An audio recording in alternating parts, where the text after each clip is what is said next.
college. Age 27. Over a dozen superstars died at 27, including this one. Where was he from? Well, he used to go to a Sunday school class just up the street here, the Hawthorne area. How do I know that? Not only because I knew him at the Go-Go, you know, and Gazzari's and all those places where he used to hang out.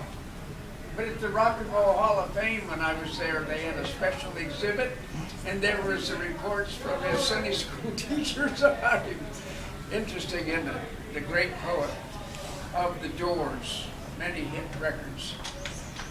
Anyway, also gone too soon, and I'm going to do a little tribute shortly to the latest I've heard regarding the Debbie Reynolds family, her daughter and her son. I think you'll be interested in knowing maybe the last 30 days report on what happened. Is anybody interested in knowing what they are saying? Okay, you need to know that regarding Debbie, she had a daughter that was bipolar, but she was a superstar as a princess in Star Wars. We all know that, Carrie. She also had a son, and a lot of people never hear about him.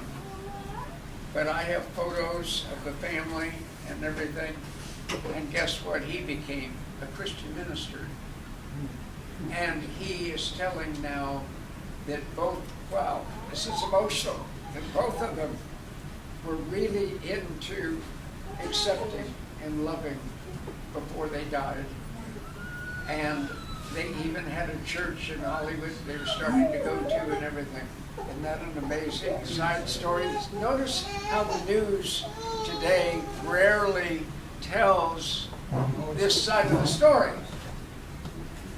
Just like when I was at the Mission Inn, the famous place in Riverside, they said, do you think we're a threat here? And I said, well, I'm understanding that they've been doing shooting practices and building bombs and stuff, you know what I mean, in Riverside. And lo and behold, what happened in San Bernardino?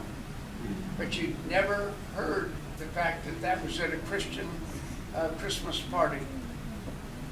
Interesting. I find how we're not quite told all the pieces of the story. Okay? Anyway, I want to honor one more thing before we get back to another one. We need something to kind of lift yeah, we us will. up at the end. And I want to tell you this to put us in outer space again one last time.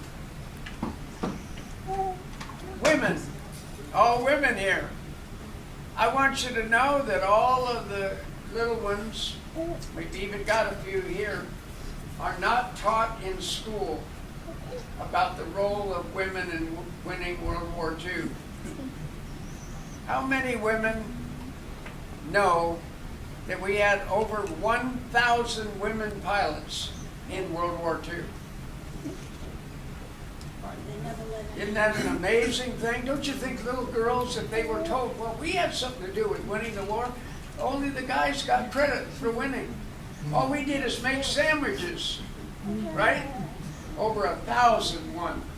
Anyway, I want you to know the true story is coming out now, and I've been honored by adding the wing of the museum to tell the true story in the hangar that they were trained on that field in top secrecy.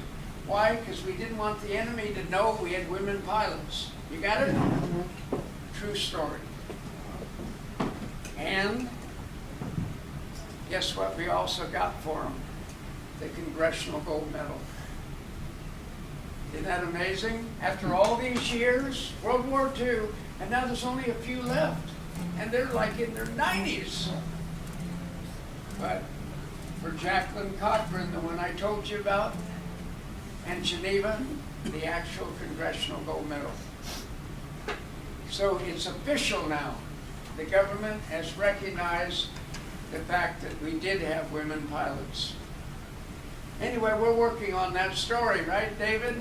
That's part of our story called Lovebirds, to finally let America know that these women were trained by Jackie, and the same one that worked with Walt Disney on Disneyland, the same one as Snow White, trained these women.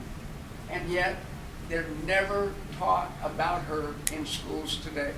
The only story we ever hear is the one woman that died instead of the great woman that deserved everything that lived. Got it? Okay, thank you. Okay.